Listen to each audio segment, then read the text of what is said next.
President Joe Biden has announced a new Gaza ceasefire proposal, claiming the move could lead to a comprehensive deal that ends the war in Gaza. Biden unveiled the latest offer in a speech from the White House, calling for a durable end to the war, the return of all hostages, and a political settlement. The first phase includes an exchange of some Israeli hostages for Palestinian prisoners, a full ceasefire, and a withdrawal of Israeli troops from populated areas in Gaza. In the second phase, Hamas would release all remaining Israeli hostages, and Israel would withdraw remaining troops from Gaza. The third phase would yield a reconstruction plan for Gaza and the return of all remaining hostages. This U.S. proposal comes in the context of Israel having failed to have killed any senior Hamas officials, and Israel arguing it will not end the war even after all the hostages are released. The U.S. proposal is completely focused on the current Gaza war and offers nothing when it comes to the underlying issue of occupation, settlement, and colonization of Palestine. Therefore, it's unlikely to be accepted by Hamas. Former U.S. President Donald Trump made history this week by becoming the first commander-in-chief to be found guilty of a crime. In the first of 8 cases, Trump was accused of falsifying business records to cover up a sex scandal with a porn star. Trump was accused of arranging to buy the silence of Stormy Daniels to prevent her from speaking publicly about a sexual encounter. Trump was accused of falsifying entries in his company's books to disguise records related to hush money. Prosecutors charged Trump with falsifying his business records to further crimes. The prosecution successfully got Trump's accountant and fixer, Alan Weisselberg, to flip sides and presented as evidence Trump's bank accounts alongside Stormy Daniels and showed the money trail. The jury took only a few days to make a unanimous verdict in 34 crimes as the evidence was overwhelming. But despite this, Trump can still stand as president. Trump's sentencing hearing is on July 11th, and Trump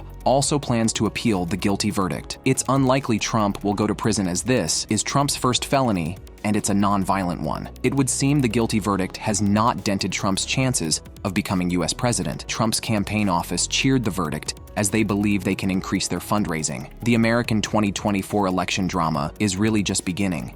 After 2 years of imposing numerous red lines, this week the Biden administration broke another red line by giving Ukraine permission to use U.S.-provided weapons to hit targets inside Russian territory. The step marks a significant escalation of the proxy war, with Russia on the offensive and targeting Kharkiv. U.S. officials said Ukraine will be able to use U.S. weapons to shoot down Russian missiles and target Russian military units inside Russia. The restrictions on Ukraine's use of U.S. weapons were put in place as part of President Biden's plans to avoid World War III. But throughout the war, the US and other NATO countries have continuously escalated the war that they previously ruled out. With Russia now on top in the war and Ukraine struggling for its survival, this is not just a major escalation, but in many ways, the last throw of the dice by the West to salvage what's looking more and more like a losing war.